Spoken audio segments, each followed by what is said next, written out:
de Jesus. Meus irmãos, com alegria, quero cumprimentar a todos com a paz do Senhor. Dizer que estou feliz por mais uma vez ter o privilégio de poder ministrar a palavra de Deus para esta igreja tão acolhedora, tão amável. Nós somos tão bem tratados aqui que a gente tem até vontade de pegar carta para cá, né? Mas aí não pode, né? É igual a igreja um dia desse que eu tive, os irmãos cantam assim: e se gostar, fique com a gente e traga mais gente. Eu digo, isso é problema, né? Porque não dá para, a gente gosta, mas não dá para ficar. Mas eu quero glorificar a Deus pela vida do pastor da igreja, pastor Dari Ferreira, que é um amigo, um homem que Deus preparou para este tempo, para a igreja de Campina Grande. E eu quero glorificar a Deus pela sua vida. Existem homens que nos ensinam falando, e existem homens que até calado nos ensina. E o pastor Dari nos ensina até calado. A sua humildade, o seu comprometimento com a obra de Deus. Louvar a Deus pela vida do DEFAD, Departamento de Família. Esse departamento ele é muito importante na igreja, porque ele lida com a base da sociedade. A base da sociedade é a família. Pode observar que a maior raiva do diabo é atingir a família.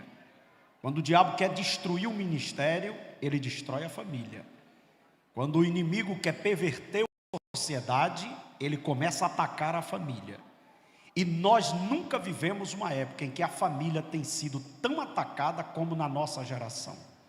É uma geração em que, se Deus não tiver misericórdia, está chegando uma turma aí perdida, porque não tem referência, não tem referencial. Deus constituiu a família pai e mãe, para que o menino olhasse para o pai e dissesse: eu quero ser igual meu pai. E a menina olhasse para a mãe e dizia: eu quero ser igual minha mãe. E o menino olha e diz: eu quero ter uma mulher como meu pai tem. E a menina olha e diz: eu quero ter um marido como minha mãe tem. Esse é o projeto de Deus. Aí o inimigo vem e bagunça tudo, né?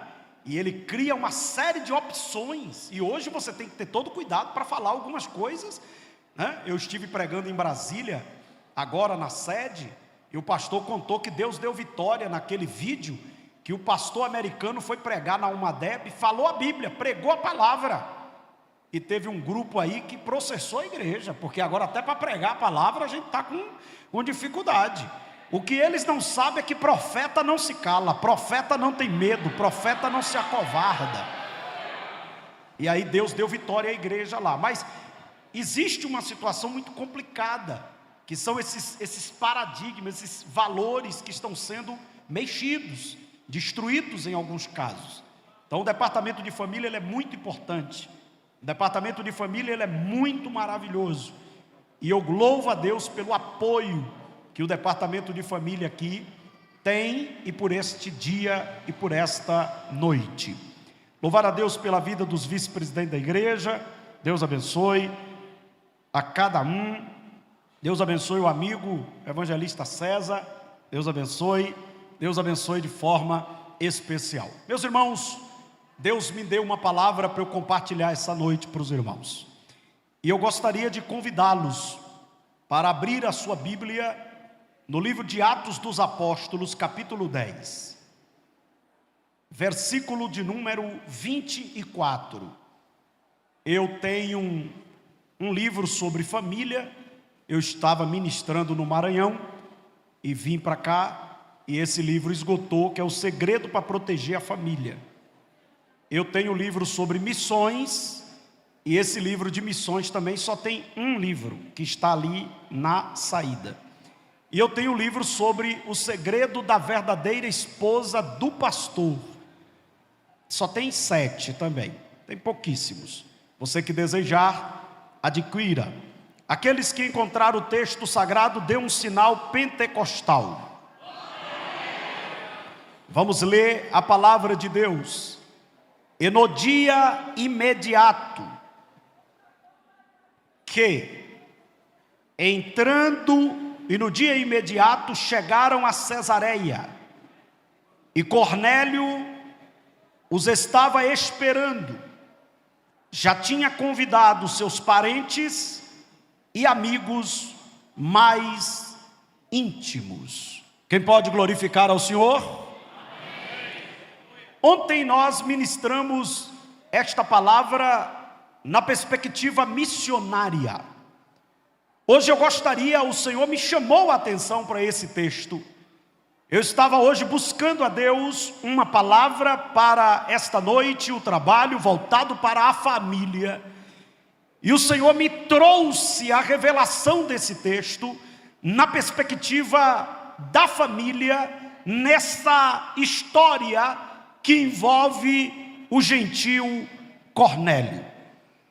Os irmãos ouviram ontem a ministração, e quem conhece as Escrituras tem a informação precisa que Cornélio era um gentil, um homem que não fazia parte do povo de Deus, um homem que não era judeu, mas a Bíblia diz que ele era temente, e ele estava jejuando, e ele era um homem generoso.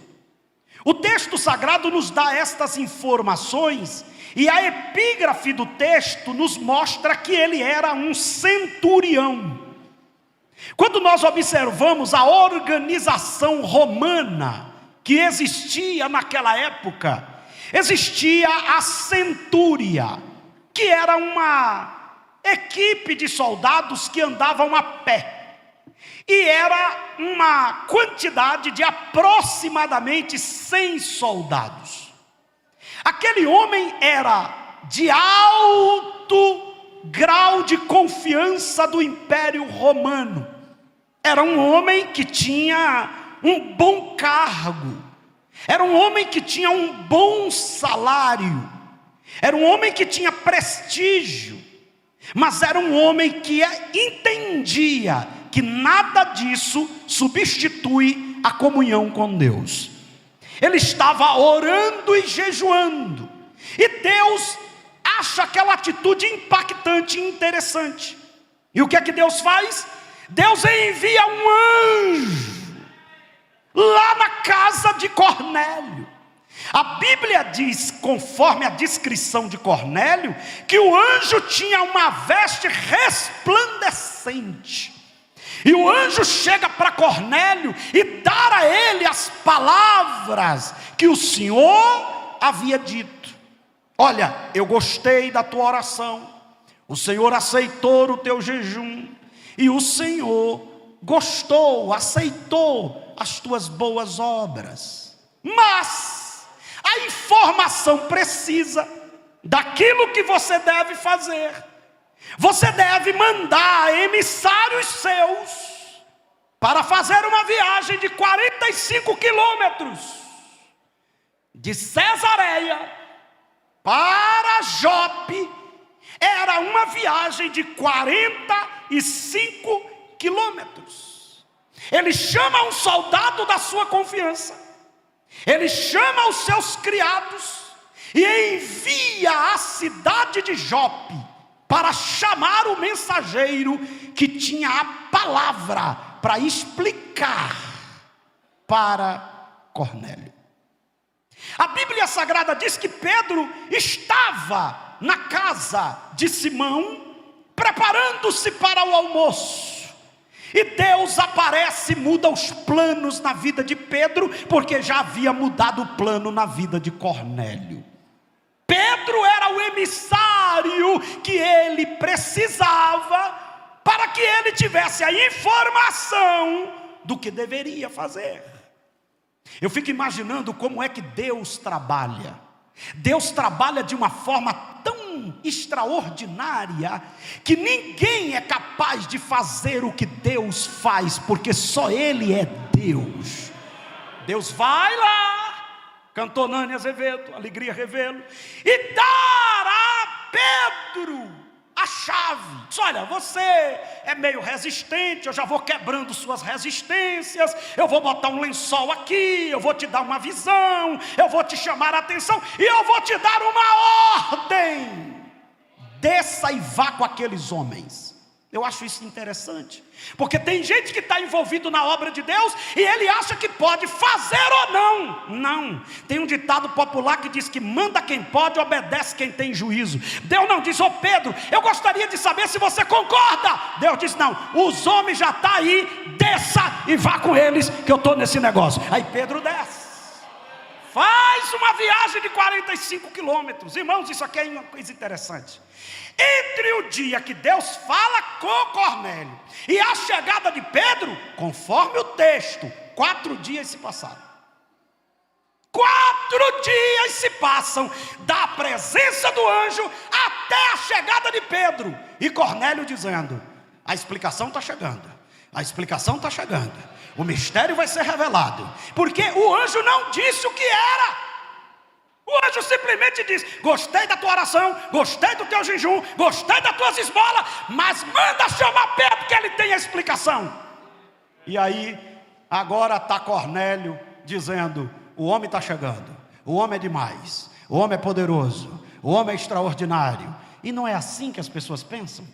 Deus nos levanta e as pessoas criam uma fantasia. As pessoas pensam que a gente é maior do que é, que a gente tem uma voz melhor do que tem. É igual gente assistindo, ouvindo rádio, fantasia, né? Está lá a pessoa: meus amados ouvintes. Aí a pessoa diz: isso aí é loiro, é um galego, olho azul. Quando encontra de sangue de Jesus tem poder, quem és tu? Ele diz: sou eu.